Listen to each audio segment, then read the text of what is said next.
Ang bahay kalakal ay nakikipag-ugnayan sa pamahalang pinansyal upang humiram o umutang ng puhunan sa kanilang negosyo.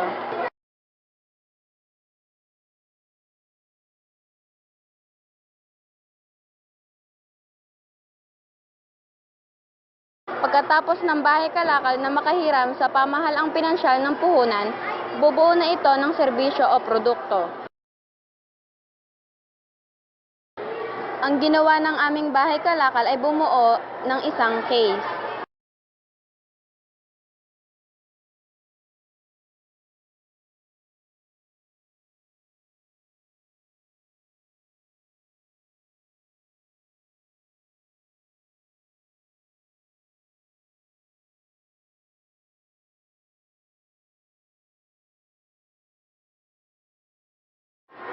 Pagkatapos ng bahay kalakal na makagawa ng produkto, maghahanap naman siya ng mga bibili ng kaniyang produkto upang kumita ng pera, gaya ng sambahayan.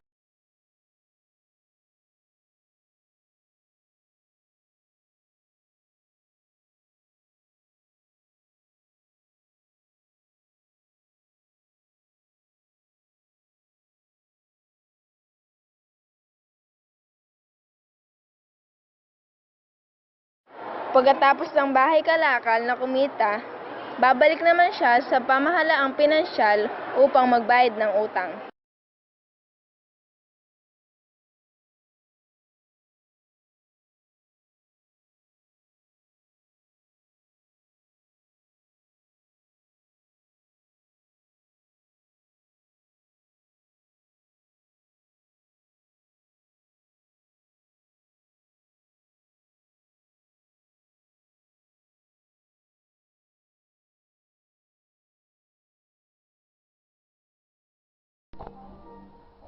Ang pamahalaan ay nangongolekta ng buwis sa lahat ng sektor.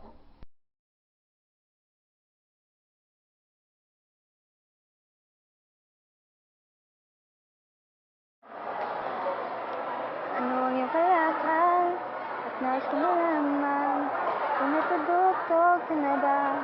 Saan may wala? Ano ko masisisi? Kulang ko lang sa gamit. Ang bayan ang lalapitan. O ang isang katulad mo ay di na dapat pa pagkawalan. Pangako ko pag nagkasundo tayo, hindi na kita bibitawan. Aalagaan ka't di pababayaan, pagkat ikaw sa'kin ay kayamanan.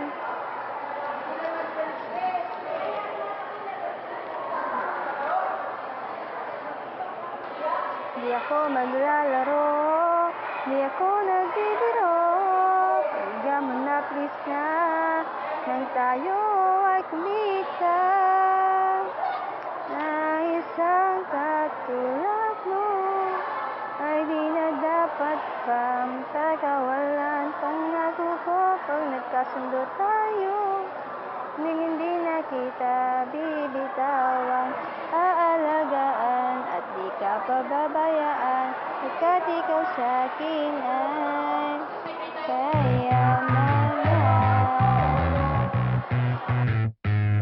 ちょっと汚れたスーツケースを持って何も知らずに空から降りた地図の向こう、ここに山頂、夢見た憧れの場